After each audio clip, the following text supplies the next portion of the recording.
Existe uma movimentação natural do líquido entre esses espaços. E essa movimentação natural, ela é causada por alguns fatores. Entre esses fatores, nós temos a pressão hidrostática, a pressão osmótica, a pressão oncótica, a osmolaridade e a permeabilidade vascular. Cada um desses fatores pode facilitar essa mudança de local do líquido ou ir contra essa tendência de mudança. E nós temos essa movimentação de líquido basicamente o tempo todo.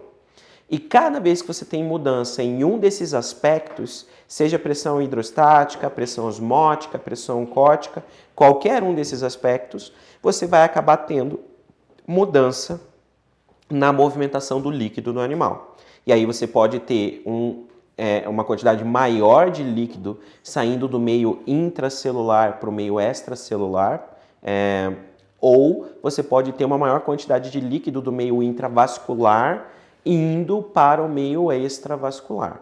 E estados de doença sempre vão mexer nas pressões, nas forças que atuam na movimentação do líquido. Sobre a pressão hidrostática, nós consideramos aqui então um vaso sanguíneo. Esse vaso sanguíneo, ele é completo com água. A grande maioria, a grande parte do conteúdo desse vaso é água.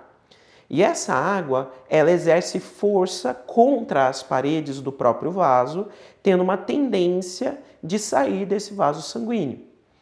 Caso você tenha um aumento desse volume vascular, essa força também aumenta. E nós chamamos essa força de força hidrostática. Considerando um recipiente onde você possa colocar um líquido, pensando num ponto B que seja mais profundo em relação ao ponto A, a pressão exercida pela coluna de líquido sobre o ponto B é muito maior do que a pressão exercida pelo líquido no ponto A. Ou seja, o líquido força o próprio líquido para sair do vaso sanguíneo. E se eu aumento esse conteúdo vascular, eu tenho uma tendência de aumentar também a saída do líquido do vaso. Sobre a pressão osmótica, agora nós temos uma força que é contrária a essa saída do líquido do vaso sanguíneo. Ou seja, eu tenho uma situação que vai tentar manter esse líquido dentro do vaso.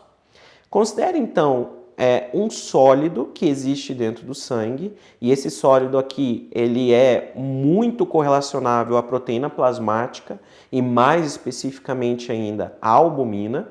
E essa proteína plasmática, essa albumina, ela tem a capacidade de puxar a água para perto dela. Então ele puxa a água para perto de si, e como essa proteína plasmática, na maior parte das situações, ela não consegue deixar o vaso, ela não consegue sair do vaso sanguíneo, você tem uma situação em que você puxa a água para dentro do próprio vaso, fazendo uma força contrária à pressão hidrostática que nós falamos anteriormente. Se você pensar então que existe essa correlação direta entre a força que está sendo exercida para manter o líquido dentro do vaso e a força que está sendo exercida para que esse líquido saia do vaso, nós podemos pensar numa resultante dessas forças. Essa resultante, ela vai acabar tendo o formato do somatório entre essas duas forças, sendo que uma força está na direção extravascular, enquanto que uma força está na direção intravascular. Qualquer situação em que você tenha, por exemplo, uma diminuição da contagem de proteínas plasmáticas, você vai ter uma tendência, uma maior força da saída do líquido desse vaso, fazendo com que a resultante da saída do líquido acabe ficando maior. Sobre a permeabilidade vascular, é mais um dos fatores que vão atuar de maneira extremamente forte com a saída do líquido do vaso. E em situações de doença, talvez seja um dos fatores que alterem mais rapidamente e mais frequentemente. Situações em que o paciente tem uma infecção, por exemplo, uma síndrome de resposta inflamatória, sempre fazem mudanças da permeabilidade vascular. Então vamos considerar uma região do endotélio vascular e vamos tentar olhar esse conjunto de células da maneira como elas estão dispostas no vaso. Essas células, normalmente, elas estão muito unidas, muito próximas umas das outras. Mas em situações de doença, o que pode acontecer é que existe um afastamento entre essas células. Um vaso muito vasodilatado, por exemplo, ele acaba aumentando um pouco a distância entre essas células endoteliais, o que permite uma saída maior do líquido desse vaso sanguíneo. Lembrando que eu ainda vou ter uma força que está empurrando esse líquido para fora, que é a força hidrostática. E eu ainda tenho uma força que tenta manter esse líquido dentro do vaso, que é a força oncótica, a pressão oncótica. Mas considere que um vaso que fique muito vasodilatado, em algumas situações permite inclusive o extravasamento das próprias proteínas plasmáticas, o que faz com que você tenha uma tendência maior ainda da saída do líquido desse vaso sanguíneo.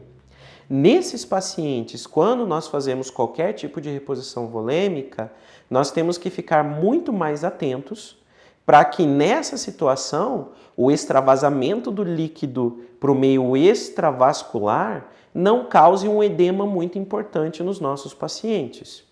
E agora, se você pensar nos pacientes que você já teve, que você já fez algum tipo de fluidoterapia, tente se lembrar de quantos deles apresentaram edema intersticial, edema de tecido, e muitos deles você pode relembrar que estavam em situações correlacionadas à síndrome de resposta inflamatória sistêmica. A resultante, então, da saída do líquido, ela acaba aumentando por conta desse aumento da permeabilidade vascular. Então, o aumento da permeabilidade vascular causa um extravasamento maior de líquido, um extravasamento maior de água.